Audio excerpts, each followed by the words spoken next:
School service কমিশনের সাবমিশনের পরে এটা সুস্পষ্টভাবে দাঁড়িয়ে গেল যে রাজ্য সরকার চাইছে টেন্টেড ক্যান্ডিডেটদের পরীক্ষায় বসাতে, টেন্টেড ক্যান্ডিডেটদের চাকরিতে বহাল রাখ। টাকা নিয়ে চাকরি হয়েছে এটা তো সত্যি কথা, এটা তো অস্বীকার করার কোনো জায়গা নেই।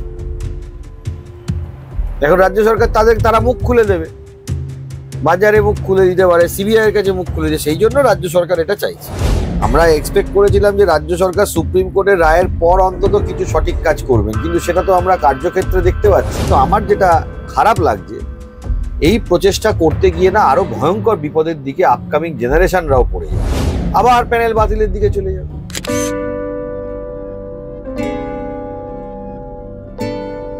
বিক্রম দা, আপনাকে মাধ্যমে স্বাগত। নমস্কার দাদা, এসএসসির নতুন নিয়োগ সংক্রান্ত মামলায় আদালত একটি বড় নির্দেশ দিয়েছে, যেখানে বিচারপতি জানিয়েছেন যে নতুন যে নিয়োগ প্রক্রিয়া শুরু হয়েছে তাতে নির্দিষ্টভাবে যারা চিহ্নিত অযোগ্য তারা কেউ অংশগ্রহণ করতে পারবে না। কিভাবে দেখছেন? এটা তো সুপ্রিম কোর্টই জানিয়েছিল, রাজ্য সরকার গাজোয়ারি করে যারা টেন্টেড তাদেরকে পরীক্ষায় বসাতে চাইছে, এটা ইচ্ছাকৃতভাবে করেছে এবং আদালত তার রায় জানিয়েছে। আমাদের আরো কিছু পয়েন্টস ছিল, রায়ের কপি হাতে আসুক, তারপরে আমরা যা করার করবো। In the mean time supreme কোর্টও আমরা যা ব্যবস্থা নেওয়ার নিচ্ছি, সুপ্রিম কোর্টে যা অ্যাপ্লিকেশন করার করব। কারণ এটা তো হতে পারে না যে যারা টাকা দিয়ে চাকরি পেয়েছে তারা পরীক্ষায় বসবে আবার তারাই চাকরি পেয়ে যাবে, এটা কি করে সম্ভব? 22 লক্ষ পরীক্ষার্থী প্রতারিত, তারা সুযোগ পাবে না। শুধুমাত্র রাজ্য সরকার এটা ভেবে থাকবে যে যারা যারা অযোগ্য, যারা যারা টেন্টেড তাদেরকে চাকরি দিতে হবে, এটা তো ভারতবর্ষের গণতন্ত্রে হতে পারে না। তাই এইটার বিরুদ্ধে আমাদের লড়াই, এই বৈষম্যতার বিরুদ্ধে আমাদের লড়াই। কিন্তু আমরা দেখলাম এসএসসির আইনজীবী কল্যাণ বন্দ্যোপাধ্যায় তিনি বলছেন যে নাকি সুপ্রিম কোর্টে নাকি জানানো নির্দিষ্ট করে বলেনি সুপ্রিম কোর্ট যে চিহ্নিত অযোগ্যরা নতুন নিয়োগ প্রক্রিয়া অংশ নিতে পারবেন না। দেখুন, স্কুল সার্ভিস কমিশনের তরফ থেকে যেটা মনে হয়েছে তারা বলেছেন, এবং আমি এটা বিশ্বাস করি যে স্কুল সার্ভিস কমিশনে যারা যারা আইনজীবী রয়েছেন বা আইনজ্ঞ রয়েছেন তারা আইনটা খুব ভালোই জানেন। সমস্যাটা সেটা নয়, রাজ্য সরকার চাইছে না, মুখ্যমন্ত্রী চাইছেন না। মুখ্যমন্ত্রী চাইছেন যারা টেন্টেড তারা পরীক্ষায় বসুক, তাই জন্য তাদের যা ইনস্ট্রাকশন এসেছে সেই অনুযায়ী বলেছেন।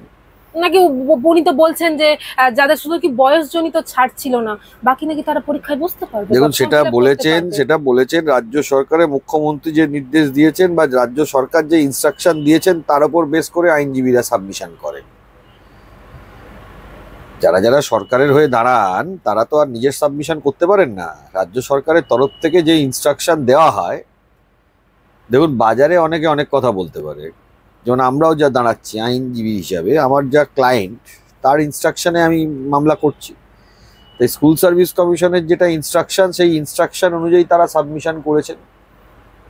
আমরা দেখলাম তো নির্দিষ্টভাবে চিহ্নিত অযোগ্যদের পাশেই দাঁড়ালো রাজ্য এবং স্কুল সার্ভিস কমিশন। রাজ্য সরকার এবং স্কুল সার্ভিস কমিশন তো চাইছেই যারা অযোগ্য এবং টেন্টেড ক্যান্ডিডেট তাদের চাকরিটাকে বহাল রাখতে। এটা নিয়েই তো সমস্যা, যার জন্য পুরো প্যানেল বাতিল হয়েছে। এটা আরো প্রমাণ করে যে রাজ্য সরকার টেন্টেড ক্যান্ডিডেটদেরকে আজকের হিয়ারিংটা হওয়াতে একটা জিনিস স্পষ্ট হয়ে গেছে যে রাজ্য সরকার টেন্টেডদের বাঁচানোর চেষ্টা করছে বলেই পুরো প্যানেলটা বাতিল হয়েছে, যেটা আমরা প্রথম দিন থেকে বলে আসছি। আইনজীবী কি বলেছেন সেটা বড় বিষয় না, কারণ আইনজীবী যিনিই হন তিনি যা ইনস্ট্রাকশন সেই ইনস্ট্রাকশনের থেকে তিনি সাবমিশন করেন। এটা সবার ক্ষেত্রেই প্রযোজ্য, যে যার ক্লায়েন্ট তার যেটা ইনস্ট্রাকশন দেবে সেই ইনস্ট্রাকশন অনুযায়ী, বিশেষ করে যেটা সরকারি দপ্তরের হয়ে যারা ওকালতি করছেন বা যারা দাঁড়াচ্ছেন তারা সকলেই খুবই ভালো আইনজীবী, এটা নিয়ে কোনো ডাউট নেই। কিন্তু কমিশনের আইনজীবী তিনি তো বলছেন তদন্ত শেষ হয়নি, কিছু প্রমাণ হয়েছে কি, কারো দোষ প্রমাণ হয়েছে কি, কোন আইনে এদের আটকানো হবে? দেখুন, সুপ্রিম কোর্টের রায় খুব সুস্পষ্ট বলা আছে, ঠিক কি not specifically found to be tainted এই সংখ্যাই পরীক্ষায় বসতে পারবে। Candidates not specifically found to be tainted, খুবই সুস্পষ্টভাবে এটা বলা আছে। এখন তাদের কাছে যা ইনস্ট্রাকশন রাজ্য সরকার দিয়েছে বললেও শব্দটা আমি সঠিক ব্যবহার করব না। মুখ্যমন্ত্রী যে ইনস্ট্রাকশন দিয়েছেন সেই ইনস্ট্রাকশনে রাজ্য সরকার চলছে। কিন্তু আমরা তো দেখি যে যারা অযোগ্য তাদের তো দিকে সরকারে থাকার কথা নয়, তাদের তো চাকরিতে থাকার কথা না, উপরন্তু তাদের টাকা ফেরত দিতে হয়। এটাই সুপ্রিম কোর্টের রায়, আমরা মামলায় ছিলাম, এটাই সুপ্রিম কোর্টের রায়।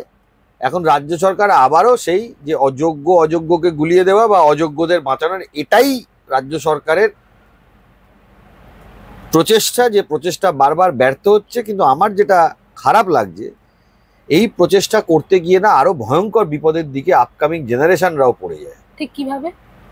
আবার প্যানেল বাতিলের দিকে চলে যাবে। যদি এই জিনিসই হতে থাকে, আইনে তো একবার বাতিল হয়ে গেল, তাহলে এবার স্বচ্ছভাবে করা উচিত ছিল। সেটাও যদি রাজ্য সরকার এখন না করে, ধরুন আজকে আমি আইনজীবী আছি, কালকে আরেকজন আইনজীবী থাকবে। আর এখানে তো কোনো, যেভাবে জিনিসটাকে ন্যারেটিভ বাজারে ছড়ানো হচ্ছে যে রাজনৈতিক দল মামলা করছে, অমুক করছে, তুসুক করছে, তার নয়। মামলা যারা যারা ক্যান্ডিডেট, যারা বিতাড়িত হয়েছেন, তারা মামলা করছেন। কার বিরুদ্ধে মামলা করছেন? স্কুল সার্ভিস কমিশন এবং রাজ্য সরকারের বিরুদ্ধে মামলা করছেন। মামলাটা কারা করছে সেটা তো দেখতে হবে। যারা বিতাড়িত হয়েছে তারা মামলা করছে। দিনের পর দিন যারা বিতাড়িত, 2016 সাল থেকে 2025 সাল অব্দি যারা রাজ্য সরকারের দুর্নীতির জন্য বিতাড়িত, তারা মামলা করছে। এই সংখ্যায়, ক্যান্ডিডেটের সংখ্যা প্রায় 22 লক্ষ, তো যে কেউ এসে মামলা করতে পারবে। এই জায়গা থেকেই সমস্যা দাঁড়াচ্ছে এবং রাজ্য সরকার চেষ্টা করছে যারা টেন্টেড, যেখান থেকে টাকা পেয়েছে তাদেরকে রাজ্য সরকার চাকরিতে রাখার চেষ্টা করছে। এখনো সুপ্রিম কোর্ট গরমের ছুটি চলছে।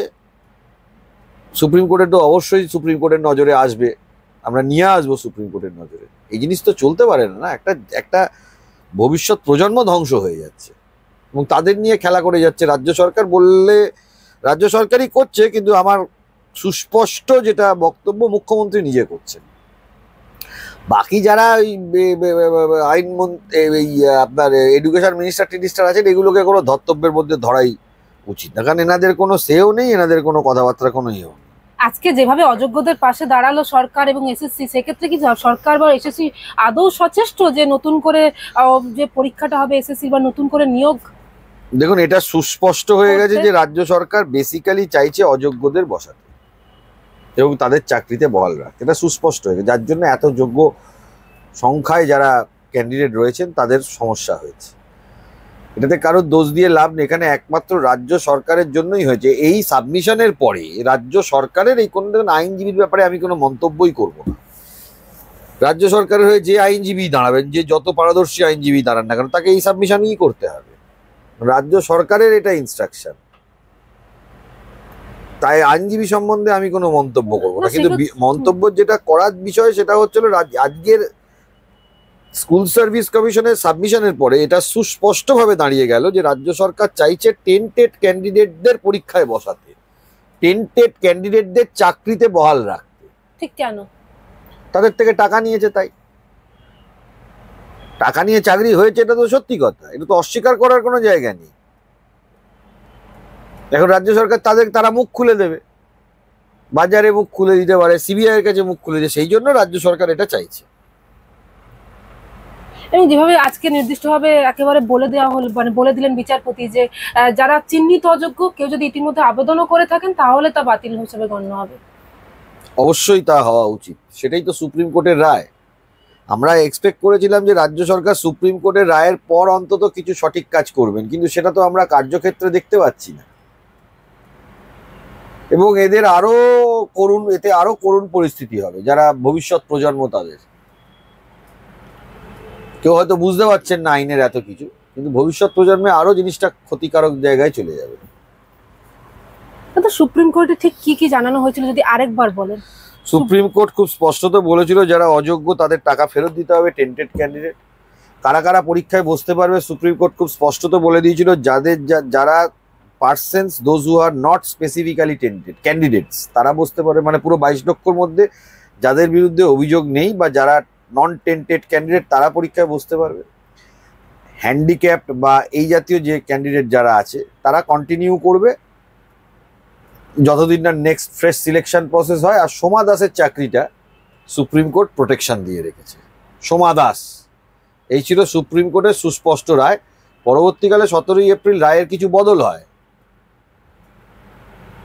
সেই বদলে বলা হয় যারা যারা নন টেন্টেড ক্যান্ডিডেট তারা 31 ডিসেম্বর অবধি কন্টিনিউ করবে, প্রোভাইডেড তারা পরীক্ষা দিয়ে চলে আসবে। 31 ডিসেম্বরের মধ্যে নোটিফিকেশন জারি করতে হবে। নোটিফিকেশনটা জারি হলো 9, 10, 11, 12, গ্রুপ সি গ্রুপ ডি হলো না, তাদের ভাতা দিয়ে দেওয়া হলো। পুরো এটাই গন্ডগোল। আরো একটা জিনিস সুস্পষ্টভাবে বলা আছে, যারা যারা not specifically found to be tainted তাদের কোনো বাড়তি সুযোগ দেওয়া হবে না। সেখানে 10 নম্বর করে দিয়ে দেওয়া হলো, সেটা নিয়ে হাইকোর্ট ইন্টারভিন করেনি। তা দেখা যাক, এখন তো সুপ্রিম কোর্টে তো মামলা হবেই গরমের ছুটির পরে, দেখা যাক। তাহলে যারা একেবারে যোগ্য, যারা একেবারে যারা রাস্তায় অনশন করছেন, বসে আছেন, তাদের ভবিষ্যৎটা তো একেবারে জলে পড়ে রইল। তাদের ভবিষ্যৎ এখন রাজ্য সরকার যদি জলে ঠেলে দিয়ে যায়, কি করবো বলুন? রাজ্য সরকার নিজে যদি এখন এই এই এই আজকে তো দেখুন, আজকে সাবমিশনই বয়ে যাচ্ছে যে রাজ্য সরকার অযোগ্যদের নিয়ে চিন্তিত। যদি মিনিমাম রাজ্যের মানুষের প্রতি, রাজ্যে যারা ছাত্রছাত্রী তাদের প্রতি, যোগ্যদের প্রতি ভালোবাসা শ্রদ্ধাও থাকতো, তাতে অন্তত একটা যোগ্য কারা সেই লিস্টটা প্রকাশ করত, সেটাই তো নেই। আজ না হোক কাল ওই লিস্ট প্রকাশ করতে হবে। আদালতের প্রক্রিয়াটা দেখুন, একটু সময় লাগে। 2016 সাল থেকে এই প্রক্রিয়া চালু হয়েছে, আজকে 2025 সাল। 25 সালে এসে রায় হয়েছে, প্রায় 9 বছর ধরে লড়াই হয়েছে। আরো কিছুদিন লড়তে হবে, কিন্তু হবে। আইনের প্রক্রিয়াটা সময় এই জন্য লাগে কারণ সব পক্ষকে শুনানি করার সুযোগ দিতে হয়।